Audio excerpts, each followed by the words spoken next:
Hello friends, स्वागत है आप सभी का आपके अपने YouTube channel GK Prince academy पर। तो दोस्तों, आज हम लोग इस वीडियो में बात करेंगे फरवरी महीने के समसामयिकी के बारे में। ठीक है, करंट अफेयर क्विज रहेगा और ये सुपर 50 क्वेश्चन जो कि फरवरी मंथ में जितने भी 50 महत्वपूर्ण क्वेश्चन जो भी करंट अफेयर के बनेंगे वो सारे आज हम इस वीडियो में देखने वाले हैं और उससे संबंधित एक्स्ट्रा फैक्ट को भी जानेंगे। तो वीडियो बहुत ही इंपॉर्टेंट है, कोई भी एग्जाम हो सभी में जो है करंट अफेयर के क्वेश्चन पूछे जाते हैं और ये मंथली है। और ये जो है सारे क्वेश्चन बुक जो है क्रॉनिकल। ठीक है, क्रॉनिकल के समसामयिकी से ये सारे क्वेश्चन और करंट अफेयर लिए गए हैं। तो बुक भी बहुत अच्छी है ये, जो कि वनडे एग्जाम्स के लिए बहुत ही अच्छी बुक मानी जाती है। इसमें जो है जितना भी सब कुछ कवर करके दिया जाता है। तो चलिए स्टार्ट करते हैं इस वीडियो को। और स्टार्ट करने से पहले जो है अगर आप लोग चैनल पर नए हैं तो चैनल को सब्सक्राइब करें, साथ में भी वीडियो को भी लाइक करें। ठीक है, तो पहला क्वेश्चन है कि श्रम और रोजगार मंत्रालय भारत सरकार के स्वायत्त निकाय वीवी गिरी राष्ट्रीय श्रम संस्थान यानी कि VVGNLI की सामान्य परिषद की बैठक 50वीं बैठक का आयोजन जो है 10 दिसंबर 2021 को नई दिल्ली में किया गया।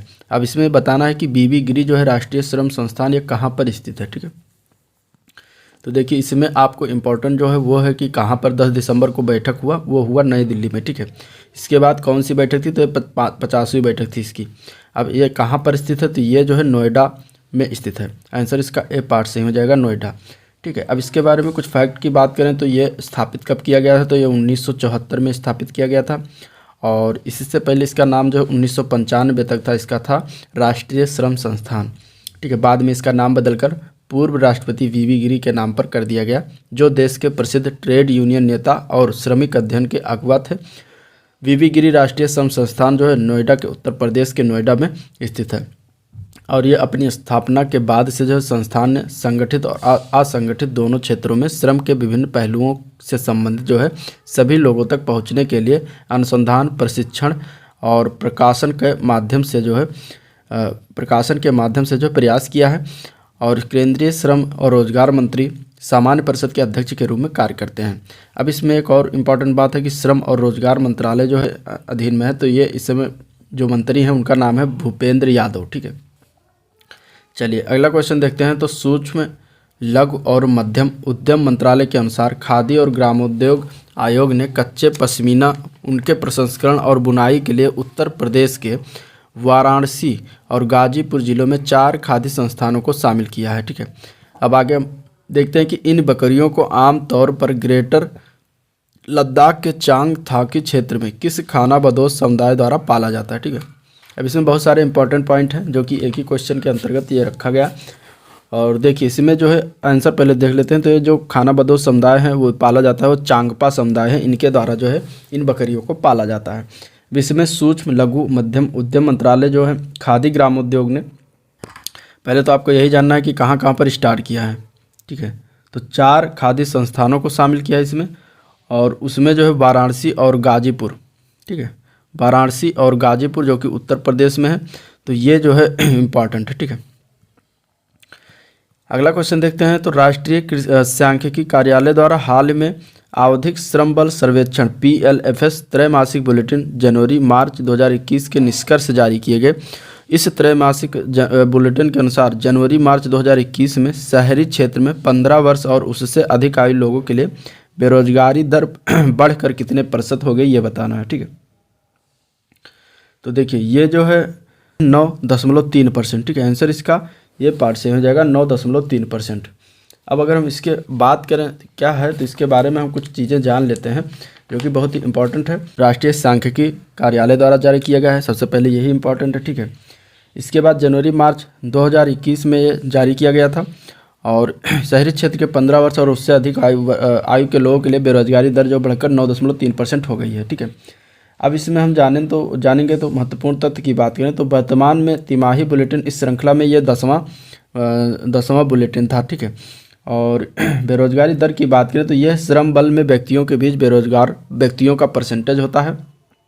जनवरी मार्च 2021 में शहरी क्षेत्र में 15% और उससे अधिक आयु के लोगों के लिए बेरोजगारी दर जो है 9.3% बढ़ी है, जो पिछले वर्ष इसी अवधि में जो थी वो था 9.1%। ठीक है, 9.1%, तो ये भी इम्पॉर्टेंट है।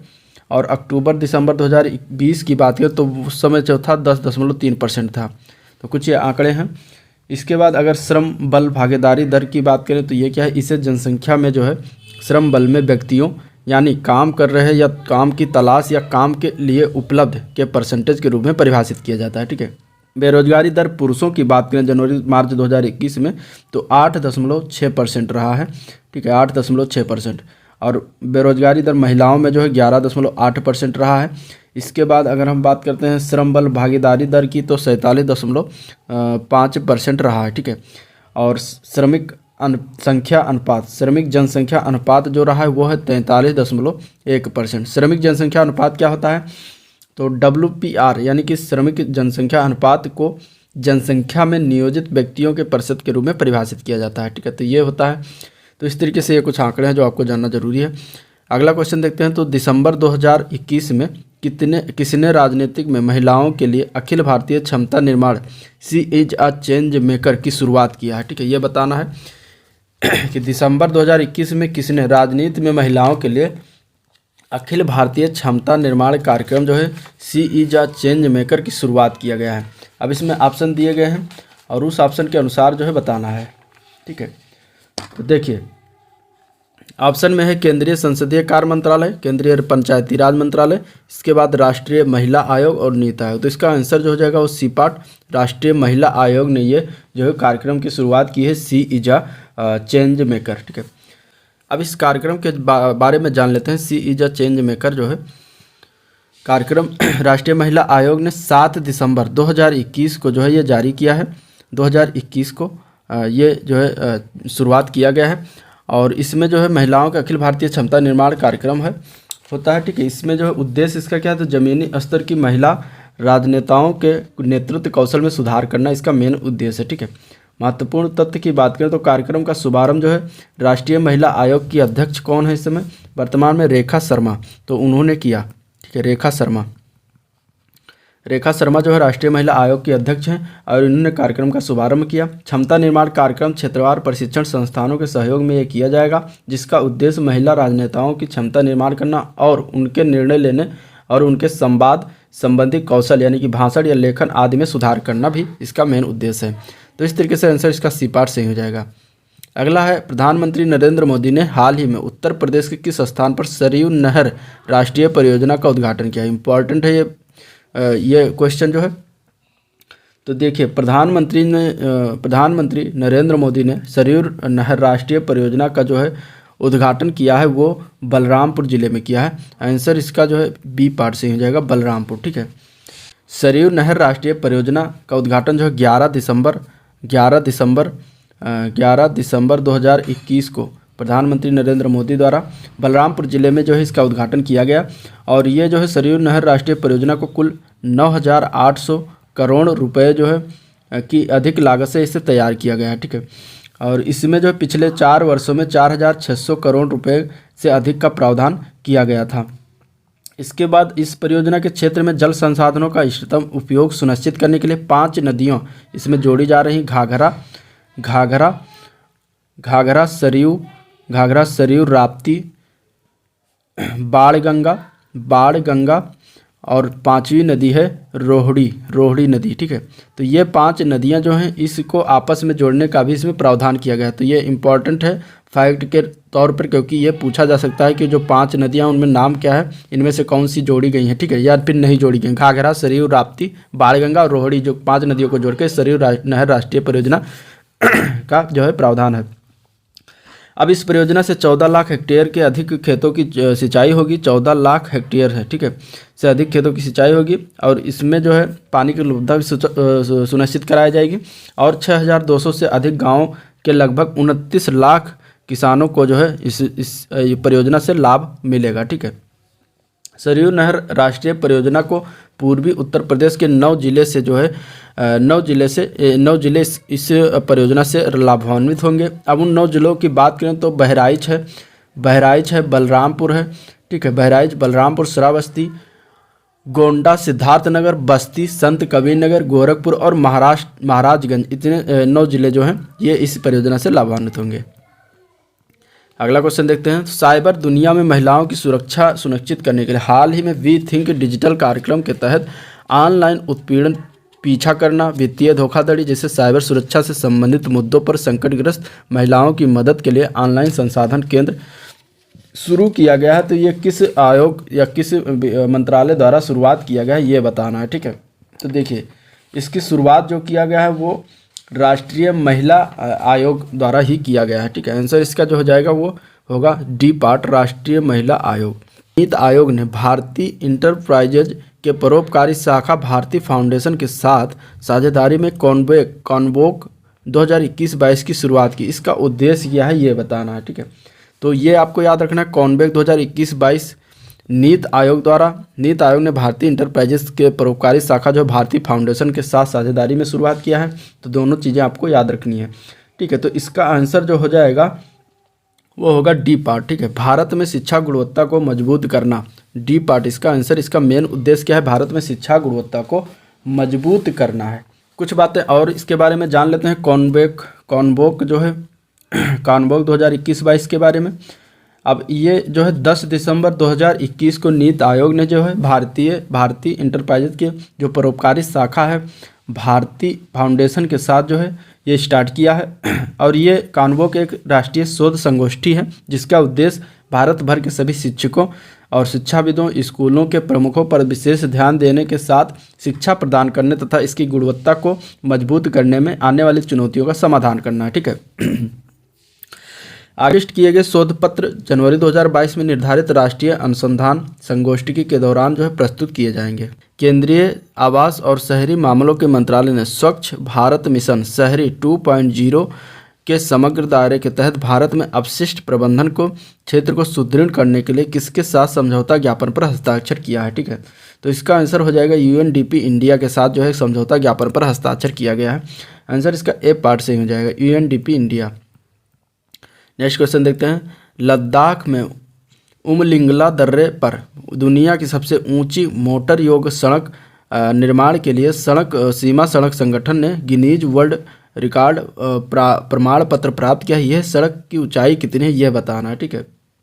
तो इस सड़क की ऊंचाई है 19,024 फीट जो कि लद्दाख में स्थित है। और लद्दाख के किस दर्रे पर? तो उमलिंगला दर्रे पर, ठीक है। तो ये आपको दर्रा भी याद रखना है क्योंकि ये क्वेश्चन पूछा जा सकता है कि लद्दाख ये दर्रा कहाँ पर है, ठीक है। तो लद्दाख में है जहाँ पे विश्व की दुनिया की सबसे ऊंची मोटर योग्य सड़क निर्माण के लिए जो है प्रमाण पत्र प्राप्त किया गया है गिनीज वर्ल्ड बुक रिकॉर्ड के द्वारा, ठीक है। तो आंसर इसका हो जाएगा बी पार्ट, 19,024 फीट। नवंबर 2021 मेरा स्वास्थ्य मेरा परिवार कल्याण मंत्रालय ने नवंबर 2021 में, ठीक है, यहाँ पे 21 में है सिर्फ, 2021 में स्वास्थ्य और परिवार कल्याण मंत्रालय ने 2017-18 के लिए भारत के लिए राष्ट्रीय स्वास्थ्य लेखा नेशनल हेल्थ अकाउंट्स NHA के अनुमानों के निष्कर्ष जारी किए गए। कुल स्वास्थ्य के हिस्से के रूप में आउट ऑफ पॉकेट एक्सपेंडिचर 2017-18 में घटकर कितना % हो गया है, ठीक है। तो ये हो गया है 48.8%। आंसर इसका बी पार्ट से ही हो जाएगा, 48.8%। नेक्स्ट क्वेश्चन देखते हैं, तो सुदर्शन साहू को किस क्षेत्र में जो है पद्म भूषण पुरस्कार से सम्मानित किया गया है? तो ये जो है इनको दिया गया है, ये पद्म भूषण से सम्मानित 2021 में इन्हें सम्मान दिया गया और ये कला के क्षेत्र में इन्हें प्रदान किया। अगला क्वेश्चन है, केंद्रीय स्वास्थ्य मंत्रालय द्वारा जारी किए गए 2019-21 के राष्ट्रीय परिवार स्वास्थ्य सर्वेक्षण 5 के चरण 2 के आंकड़ों के अनुसार भारत में पुरुषों की तुलना में अधिक महिलाएं हैं। NFHS 5 में भारत की समग्र लिंगानुपात में 1000 पुरुषों पर कितनी महिलाएं हैं ये बताना है, ठीक है। देखिए इसमें अब बढ़कर हो गया 1020, आंसर इसका 1020 हो जाएगा। नेक्स्ट क्वेश्चन है, भारत जर्मनी साझेदारी के तहत नीति आयोग द्वारा SDG शहरी सूचकांक 2021-22 में कौन सा क्षेत्र जो है प्रथम स्थान पर है?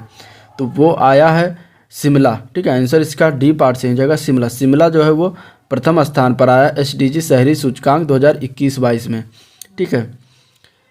अगला क्वेश्चन है, केंद्रीय गृह मंत्री अमित शाह ने नवंबर 2021 में मणिपुर के तामेंगलोंग जिले में रानी गाइडिंलिउ आदिवासी स्वतंत्रता सेनानी संग्रहालय की आधारशिला रखी। अंग्रेजों के खिलाफ संघर्ष में रानी गाइडिंलिउ ने भूमिका को स्वीकार करते हुए किसने उन्हें पहाड़ियों की बेटी कहा था, ठीक है। देखिए इसमें इंपॉर्टेंट बहुत सारे टॉपिक हैं। पहली बात तो केंद्रीय गृह मंत्री अमित शाह ने जो किस राज्य में शुरुआत आधारशिला रखा, तो मणिपुर राज्य में। और उनके ज़िला जो है, ज़िला कौन सा है, तो वो है तामेंगलांग ज़िला, ठीक है। और ये आदिवासी स्वतंत्रता सेनानी संग्रहालय जो है रानी गांडेलु के नाम पर ये आधारशिला रखा गया है। तो ये इन्हें जो है पहाड़ियों की बेटी किसने कहा था, तो कहा गया था जवाहरलाल नेहरू द्वारा, ठीक है। आंसर इसका ए पार्ट से हो जाएगा, जवाहरलाल नेहरू। आगे बात करते हैं, तो हाल ही में किस देश में स्थित सक्रिय ज्वालामुखी सेमेरू ज्वालामुखी का विस्फोट हुआ, ठीक है। अब देखिए सेमेरू ज्वालामुखी का विस्फोट जो है बताना है किस देश में जो है ये हुआ है, या सेमेरू ज्वालामुखी किस देश में स्थित है, ठीक है। तो देखिए ये जो है सेमेरू ज्वालामुखी ये स्थित है इंडोनेशिया देश में। आंसर इसका जो है बी पार्ट से हो जाएगा, इंडोनेशिया, ठीक है। इंपॉर्टेंट है, आपको ये भी याद रखना है कि सेमेरू ज्वालामुखी कहाँ पर है, तो इंडोनेशिया में। अगला क्वेश्चन देखते हैं, तो 1922 में उद्योग प्रथाओं के मानकीकरण के उद्देश्य से UIC यानी इंटरनेशनल यूनियन ऑफ रेलवे का गठन किया गया। इसका मुख्यालय कहाँ पर स्थित है ये बताना है। तो इसका मुख्यालय जो है इंटरनेशनल यूनियन ऑफ रेलवे का मुख्यालय जो है वो पेरिस में है, फ्रांस की राजधानी है पेरिस, वहाँ पे इसका मुख्यालय है, ठीक है। आंसर इसका सी पार्ट से ही हो जाएगा। अगला क्वेश्चन है कि संयुक्त राज्य अमेरिका ने रूस और यूक्रेन से पूर्वी यूक्रेन में रूसी वार्ताकारों द्वारा अलगाववादी युद्ध को समाप्त करने के लिए डिजाइन किए गए 2014 और 15 के मिन्स्क में हस्ताक्षरित समझौता पर लौटने का आग्रह किया है। मिन्स्क जो है ये किस देश की राजधानी ये बताना है, ठीक है। तो अभी देखिए भारत और रूस और अमेरिका के बीच यूक्रेन से संबंधित जो है तनाव छिड़ा हुआ है, चल रहा है, तो उसी से संबंधित ये क्वेश्चन है। और इससे रिलेटेड जो है 2014 और 15 में जो है मिन्स्क में हस्ताक्षरित किया गया था, मिन्स्क शहर में। और पूछा गया कि मिन्स्क किस देश की राजधानी, तो ये बेलारूस देश की राजधानी, ठीक है। आंसर इसका जो है बेलारूस हो जाएगा। तो संयुक्त राज्य अमेरिका ने जो है यानी कि USA ने, ठीक है, रूस को यूक्रेन पर आक्रमण न करने की चेतावनी दी है। और दोनों देशों के पूर्वी यूक्रेन में रूसी वार्ताकारों द्वारा अलगाववादी युद्ध को जो है समाप्त करने के लिए डिजाइन किए गए 2014 और 2015 के मिन्स्क के हस्ताक्षरित समझौते पर लौटने का आग्रह किया गया। अब मिन्स्क फर्स्ट समझौता जो हुआ था, मिन्स्क फर्स्ट समझौता, ये इसमें क्या था, तो इसमें जो यूक्रेन और रूसी समर्थित, ठीक है, रूसी समर्थित अलगाववादियों ने सितंबर 2014 में जो है बेलारूस की राजधानी मिन्स्क में 12 सूत्रीय जो है संघर्ष विराम समझौते पर सहमति व्यक्त की थी, ठीक है। इसके बाद और इस प्रावधानों में क्या था, कैदियों का आदान प्रदान करना, मानवीय सहायता और भारी हथियारों को हटाना आदि शामिल था। यह समझौता दोनों पक्षों द्वारा उल्लंघन के साथ जल्दी ही टूट गया। इसके बाद सेकंड समझौता हुआ, मिन्स्क सेकंड समझौता जो हुआ ये रूस, यूक्रेन और यूरोप में सुरक्षा और सहयोग संगठन OSCE यानी कि organisation for security and corporation in Europe के प्रतिनिधियों और दो रूसी समर्थक अलगाववादी क्षेत्रों के नेताओं ने फरवरी 2015 में जो है मिन्स्क सेकंड समझौता का 13 सूत्रीय जो है समझौते पर हस्ताक्षर हुआ। मिन्स्क फर्स्ट में 12 सूत्रीय था और मिन्स्क सेकंड में 13 सूत्रीय। इसके बाद इसमें जो है फ्रांस, जर्मनी, रूस और यूक्रेन के नेता उसी समय वहां एकत्र हुए और समझौते के लिए समर्थन की घोषणा कर दी।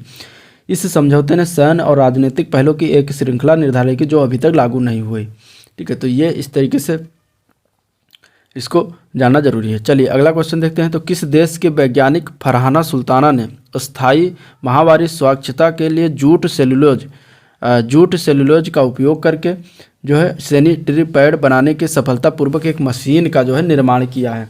तो ये इंपॉर्टेंट है क्वेश्चन। इसमें बताना है कि ये जो सुल्ताना जी हैं ये किस देश के हैं। चलिए अगला क्वेश्चन देखते हैं। बांग्लादेश की राजधानी ढाका है, ठीक है, और बांग्लादेश की मुद्रा की बात करें तो टका है, ठीक है। चलिए नेक्स्ट क्वेश्चन देखते हैं। तो हार्म रिडक्शन कंसोर्शियम, ठीक है, हार्म रिडक्शन कंसोर्शियम द्वारा पहली बार जारी ग्लोबल ड्रग पॉलिसी इंडेक्स 2021 में जो है भारत किस स्थान पर है? तो इसमें देखिए भारत का स्थान इसमें 18वां स्थान है, ठीक है। 18th स्थान पर जो है भारत है। और इसके प्रथम स्थान की बात करें तो प्रथम स्थान पर नॉर्वे आता है, ठीक है। दूसरा स्थान की बात करें तो न्यूजीलैंड पर है, न्यूजीलैंड है दूसरे स्थान पर। और इसके बाद तीसरे स्थान की बात करते हैं तो पुर्तगाल आता है, ठीक है, पुर्तगाल आता है। और चौथा स्थान की बात करते हैं तो यूके आता है, ठीक है, यूके, यूनाइटेड किंगडम, यूके आता है। तो इस तरीके से फर्स्ट, सेकंड, थर्ड, फोर्थ स्थान और भारत का स्थान इसमें 18वां स्थान है। चलिए अगला क्वेश्चन देखते हैं। तो हाल ही में 23 वर्ष बाद बुक्सा टाइगर रिजर्व बाघों में मौजूदगी देखी गई। बुक्सा टाइगर रिजर्व कहाँ, ये बताना है, ठीक है। तो देखिए बुक्सा टाइगर रिजर्व जो है ये पश्चिम बंगाल में पड़ता है। आंसर इसका बी पार्ट से हो जाएगा, पश्चिम बंगाल, ठीक है। पश्चिम बंगाल में बुक्सा टाइगर रिजर्व पड़ता है, जहाँ पे अभी हाल फिलहाल में बाघों की मौजूदगी देखी गई। इसके पहले इसमें बाघ नहीं थे, यानी ख़त्म हो गए थे, ठीक है। तो आंसर इसका बी पार्ट हो जाएगा, Paschim Bengal. ABU Robocon Asia Pacific broadcasting union द्वारा आयोजित की जाने वाली रोबोट प्रतियोगिता है और वर्ष 2022 में इसे कहाँ आयोजित किया जाएगा, ये क्वेश्चन है, ठीक है। तो वर्ष 2022 में जो है ये आयोजित किया जा रहा है नई दिल्ली में। आंसर इसका बी पार्ट से हो जाएगा, नई दिल्ली, ठीक है। चलिए नेक्स्ट क्वेश्चन देखते हैं। हाल ही में स्टील्थ गाइडेड मिसाइल विध्वंसक में से पहले भारतीय नौसेना पोत INS विशाखापत्तनम को मुंबई के नेवल डॉकयार्ड में कमीशन किया गया। इन स्टील गाइडेड मिसाइल विध्वंसक का निर्माण किस परियोजना के तहत किया जा रहा है, ठीक है। तो परियोजना याद रखना है, परियोजना जरूर पूछा जाता है। तो ये जो है प्रोजेक्ट 15B के तहत किया जा रहा है। आंसर इसका बी पार्ट से हो जाएगा, प्रोजेक्ट 15B। अगला क्वेश्चन है। केंद्रीय शिक्षा मंत्री धर्मेंद्र प्रधान ने नवंबर 2021 में किस संस्थान में नैनो प्रौद्योगिकी केंद्र सेंटर फॉर टेक्नोलॉजी यानी कि CNT का उद्घाटन किया।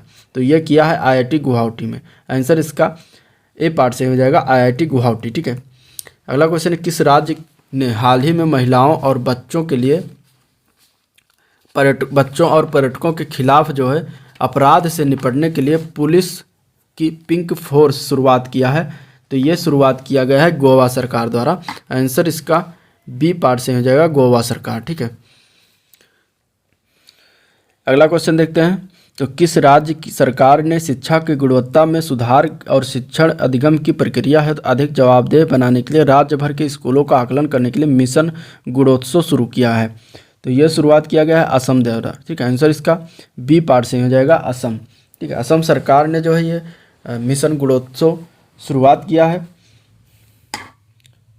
जिसका जो है उद्देश्य क्या है, तो शिक्षा की गुणवत्ता में जो है सुधार और शिक्षण अधिगम की प्रक्रिया को और अधिक जवाबदेह बनाने के लिए ये किया जा रहा है कार्यक्रम।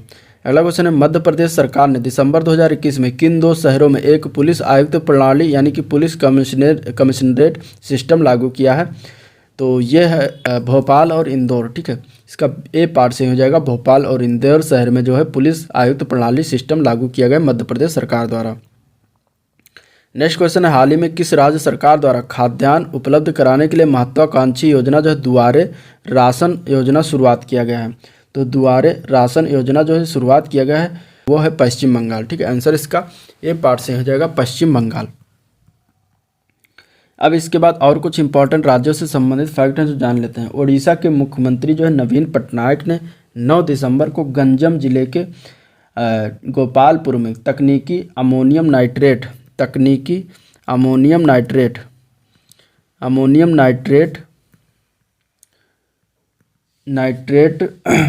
विनिर्माण परिसर की आधारशिला रखी, ठीक है। इसको कहते हैं TAN। तो ये भी इंपॉर्टेंट है, आपको इसको याद रखना है, ठीक है। और ग्रामीण ब्रॉडबैंड के लिए भारत का पहला 5G जो है प्रौद्योगिकी परीक्षण 23 दिसंबर को गुजरात के अजोल गांव में किया गया। गुजरात के अजोल गांव में फर्स्ट टाइम किया गया। तो ये भी इंपॉर्टेंट है। इसके बाद छत्तीसगढ़ सरकार द्वारा राज्य हरित परिषद गठित किया गया है। छत्तीसगढ़ सरकार द्वारा राज्य हरित परिषद जो है गठित किया गया है। इसके बाद गुजरात सरकार द्वारा 3 प्रमुख नदियां जो है नर्मदा ताप्ती और साबरमती, ठीक है। नर्मदा, ताप्ती और साबरमती, इन 3 नदियों के सम्मान में 26 से 30 दिसंबर तक नदी उत्सव मनाया गया। रिवर फेस्टिवल ये भी इम्पोर्टेंट है। नदी उत्सव किस सरकार द्वारा मनाया गया, तो गुजरात सरकार द्वारा, ठीक है। हरियाणा की सरकार द्वारा हरियाणा कौशल रोजगार निगम पोर्टल लॉन्च किया गया और गुरुग्राम में एक अटल पार्क और इसके बाद स्मृति केंद्र ये 2 चीज़ स्थापित करने का घोषणा किया गया, ठीक है। तो ये कुछ थे। इसके बाद देखते हैं। तो मध्य प्रदेश में ग्वालियर में 25 से 30 दिसंबर तक विश्व संगीत तानसेन उत्सव का आयोजन किया गया। ठीक है, और ये 97 संस्करण था। इसके बाद पश्चिम बंगाल की बात करें तो फिरहाद हकीम को कोलकाता का अगला मेयर चुना गया है। उत्तराखंड सरकार ने ऋषभ पंत को जो है राज्य का जो है ब्रांड एम्बेसडर चुना गया।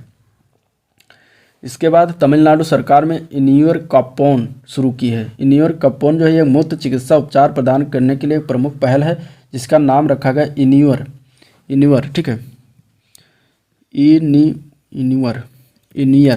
इनियर कप्पोन। ठीक है, कप्पोन जो कि एक प्रमुख चिकित्सा उपचार प्रदान करने के लिए प्रमुख पहल है, जो कि तमिलनाडु सरकार द्वारा ये पहल स्टार्ट किया गया है।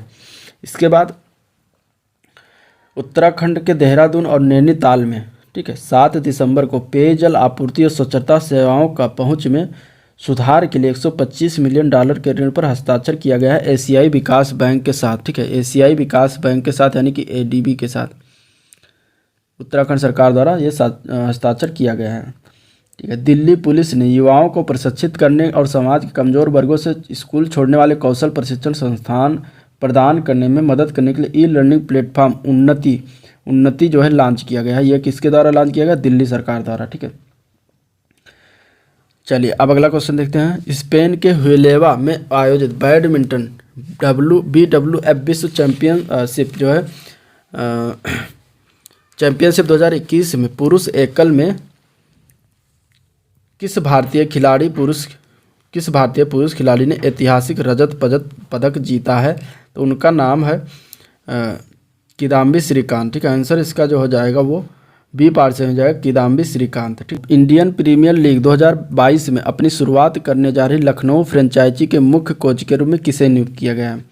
तो उनका नाम है एंडी फ्लावर। ठीक है, आंसर इसका बी पार्ट से हो जाएगा, एंडी फ्लावर। एंडी फ्लावर को लखनऊ फ्रेंचाइजी की जो नई टीम बनी है उसका मुख्य कोच बनाया गया है, जो कि इंडियन प्रीमियर लीग 2022 में अपनी शुरुआत करने जा रही है। ठीक है, नेक्स्ट क्वेश्चन देखते हैं। वर्ष 2023 में कौन सा शहर पहली बार विश्व पैरा एथलेटिक्स चैंपियनशिप की मेजबानी करेगा?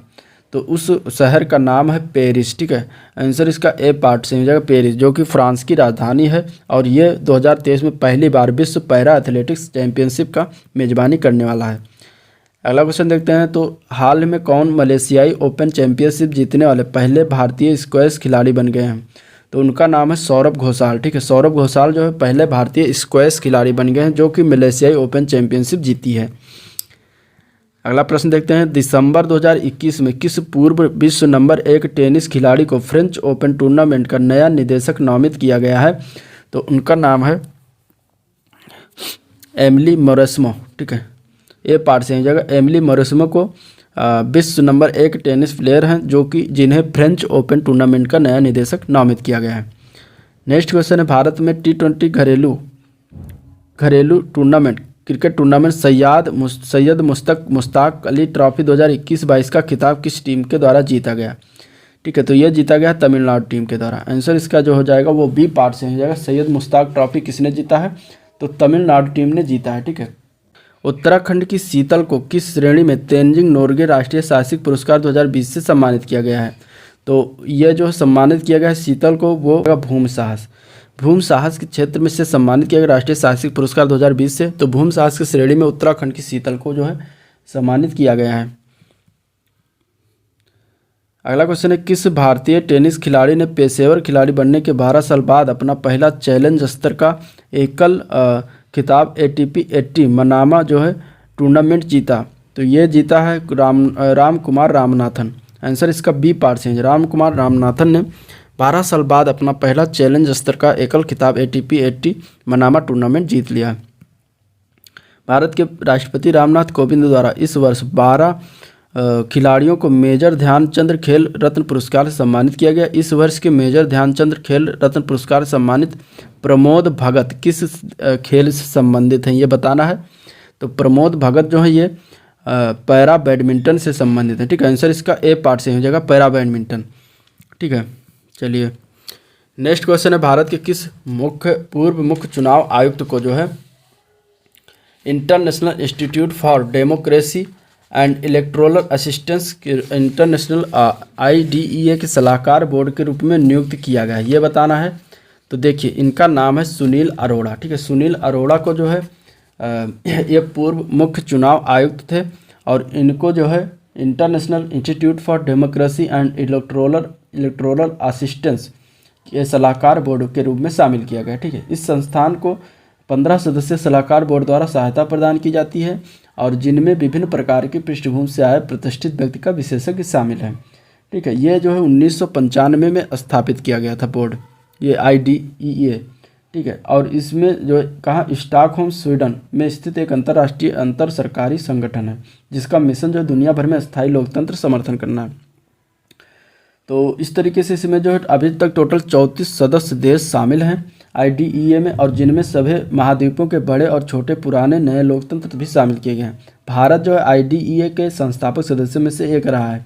सुनील अरोड़ा की बात करें तो ये 2 दिसंबर 2018 से 12 अप्रैल जो है 12 अप्रैल 2021 तक भारत के 23वें मुख्य चुनाव आयुक्त रहे थे। अगला क्वेश्चन देखते हैं। तो इजराइल के इलाट शहर में आयोजित मिस यूनिवर्स प्रतियोगिता में 21 वर्षीय भारतीय अभिनेत्री मॉडल हरनाज संधू ने मिस यूनिवर्स 2021 का ताज अपने नाम कर इतिहास रच दिया है। ठीक है, इंपॉर्टेंट है क्योंकि मिस यूनिवर्स 2021 जो है भारत की हरनाज संधू बनी है।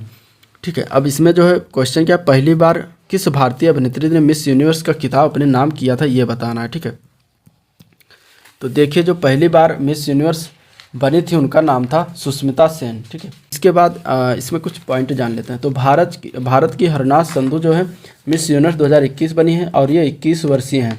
ठीक है, और 13 दिसंबर 2021 को 17वां मिस यूनिवर्स 2021 का ताज अपने नाम रचकर इतिहास रच दिया, अपने नाम कर इतिहास रच। संधू से पहले जो केवल 2 भारतीयों ने मिस यूनिवर्स का खिताब जीता है। उसमें पहले हैं 1994 में अभिनेत्री सुष्मिता सेन जो कि पहली बार भारतीय मिस यूनिवर्स बनी थी, और दूसरी बनी थी 2000 में लारा दत्ता। ठीक है, और तीसरी बनी है 2021 में हरनाज संधू। ठीक है, तो ये आपको तीनों नाम याद रखना है। मिस यूनिवर्स प्रतियोगिता का 17वां संस्करण जो है इजराइल के इलात शहर में आयोजित किया गया, ये भी याद रखना है, इलात शहर में। और पराग्वे की 22 वर्षीय नादिया फरेरा जो है दूसरे स्थान पर थी। दूसरे स्थान पर कौन थी? नादिया फरेरा, जो कि कहाँ से हैं? ये पराग्वे की हैं। ठीक है, जबकि दक्षिण अफ्रीका की जो है 24 वर्षीय लालेला मसवाने जो है ये तीसरे स्थान पर थी। लालेला मसवाने तीसरे स्थान पर थी, 24 वर्षीय हैं, जो कि ये दक्षिण अफ्रीका की हैं। ठीक है, चंडीगढ़ की मॉडल संधू जो है लोक प्रशासन विषय में स्नातकोत्तर की पढ़ाई कर रही हैं और उन्हें यह ताज इस प्रतियोगिता की 2020 की विजेता मैक्सिको की एंड्रिया मेजा ने पहनाया था। ठीक है, 2020 में मिस यूनिवर्स कौन बनी थी? तो वो मैक्सिको की थी एंड्रिया मेजा, तो जिन्होंने ये ताज हरनाज संधू को इस बार 2021 में पहनाया है, ये भी याद रखना है आपको। ठीक है, संधू ने सौंदर्य क्षेत्र में अपनी शुरुआत 2017 में की थी, जब उन्होंने 17 साल की उम्र में चंडीगढ़ का प्रतिनिधित्व करते हुए फ्रेश फेस प्रतियोगिता जीती थी। बाद में उन्होंने लीवा मिस दीवा यूनिवर्स 2021 का भी खिताब जीता। इसके बाद मिस यूनिवर्स 2021 का चयन समिति में अभिनेत्री और मिस यूनिवर्स 2015 उर्वशी रौतेला भी शामिल थी। तो इस तरीके से ये कुछ इसके फैक्ट हुए। अगला क्वेश्चन है, हाल ही में शारदा मेनन का चेन्नई में निधन हो गया। ठीक है, अब बताना है कि शारदा मेनन जो है ये क्या थी। ठीक है, तो ये जो थी ये भारत की पहली मनोचिकित्सक थी। ठीक है, पहली महिला मनोचिकित्सक थी। तो आंसर इसका बी पार्ट सही हो जाएगा, जिनका हाल ही में अभी निधन हो गया। नेक्स्ट क्वेश्चन है, प्रख्यात असमिया कवि नीलमणि फुकन जूनियर को वर्ष 2021 का 56वां ज्ञानपीठ पुरस्कार से सम्मानित किया गया। 1965 में ज्ञानपीठ पुरस्कार प्राप्त करने वाले पहले कौन थे? तो पहले थे, उनका नाम था जी शंकर कुरूप। ठीक है, आंसर इसका ए पार्ट ही सही हो जाएगा। अगला क्वेश्चन है, प्रित्जर पुरस्कार से सम्मानित होने वाले भारतीय वास्तुकार बालकृष्ण दोषी को royal institute of British architect द्वारा रॉयल गोल्ड मेडल से सम्मानित किए जाने की घोषणा की गई। दोषी को जो है किस वर्ष प्रित्जर पुरस्कार से सम्मानित किया गया था? तो इन्हें जो है वर्ष 2018 का प्रित्जर पुरस्कार से सम्मानित किया गया था। नेक्स्ट क्वेश्चन है, 5 दिसंबर को आर्थिक और सामाजिक विकास के लिए अंतर्राष्ट्रीय राष्ट्रीय स्वयंसेवक दिवस मनाया जाता है। वर्ष 2021 में इसका थीम क्या था, ये बताना है। तो इसका थीम था स्वयंसेवी अब हमारे साझा भविष्य के लिए। ठीक है, आंसर इसका ए पार्ट से ही हो जाएगा। किस फिल्म निर्माता अभिनेत्री को अंतर्राष्ट्रीय पशु अधिकार दिवस जो कि 10 दिसंबर को मनाया जाता है के अवसर पर जो है पेटा इंडिया की ओर से हीरो टू एनिमल अवार्ड से नवाजा गया? तो उनका नाम है पूजा भट्ट। ठीक है, आंसर इसका बी पार्ट से हो जाएगा, पूजा भट्ट। अगला क्वेश्चन है, हाल ही में पद्मश्री पुरस्कार से सम्मानित श्री विनेला सीताराम शास्त्री का निधन हो गया, तो वह क्या थे? तो श्री विनेला सीताराम शास्त्री जो है तेलुगु फिल्म गीतकार थे। आंसर इसका बी पार्ट से हो जाएगा। शेरिंग लैंडडॉल के किस क्षेत्र में पद्म भूषण पुरस्कार 2020 से सम्मानित किया गया है? तो शेरिंग लैंडडॉल जो है ये चिकित्सा के क्षेत्र में इन्हें जो है पद्म भूषण पुरस्कार 2020 से सम्मानित किया गया था। The fractured Himalaya India China Tibet 1949-62 का पुस्तक का लेखन किसके द्वारा किया गया है? तो इसके लेखक का नाम है निरुपमा राव। ठीक है, आंसर इसका ए पार्ट से हो जाएगा। हिंदी जगत की किन 2 हस्तियों को गोवा में 52वें भारतीय अंतर्राष्ट्रीय फिल्म महोत्सव में Indian film personality of the year award 2021 से सम्मानित किया गया? तो उनका नाम है प्रसून जोशी और हेमा मालिनी को जो है ये अवार्ड से सम्मानित किया गया है। नवंबर 2021 में मालदीव, भारत और श्रीलंका के द्विवार्षिक त्रिपक्षीय तटरक्षक अभ्यास का 15वां संस्करण मालदीव में संपन्न हुआ। इस तटरक्षक अभ्यास का नाम क्या था? ठीक है, तो इस तटरक्षक अभ्यास का नाम था दोस्ती। आंसर इसका ए पार्ट से ही हो जाएगा, जो कि मालदीव, भारत और श्रीलंका के मध्य त्रिपक्षीय सैन्य अभ्यास हुआ। हर साल 20 नवंबर को विश्व बाल दिवस मनाया जाता है। वर्ष 2021 में इस दिवस का थीम क्या था, ये बताना है। तो वर्ष 2021 में इस दिवस का थीम था हर बच्चे के लिए एक बेहतर भविष्य। ठीक है, आंसर इसका ए पार्ट से ही हो जाएगा, हर बच्चे के लिए एक बेहतर भविष्य। डैमन गलगुट ने अपने उपन्यास द प्रॉमिस के लिए वर्ष 2021 का बुकर पुरस्कार जीता। वो किस देश के लेखक उपन्यासकार हैं? ठीक है, तो ये जो हैं दक्षिण अफ्रीका के लेखक हैं या उपन्यासकार हैं जो 2021 के बुकर पुरस्कार डैमन गलगुट ने द प्रॉमिस के लिए जीता है। तो ये था टॉप 50 क्वेश्चन जो कि फरवरी मंथ का और जिसका डिस्कशन हुआ। अगर वीडियो पसंद आया तो लाइक करिएगा, चैनल को भी सब्सक्राइब करिएगा, साथ में बेल आइकन भी प्रेस कर दीजिएगा और साथ में अपने दोस्तों में भी ज़्यादा से ज़्यादा शेयर करिए। ठीक है, तो मिलते हैं नेक्स्ट दिन, तब तक के लिए थैंक यू।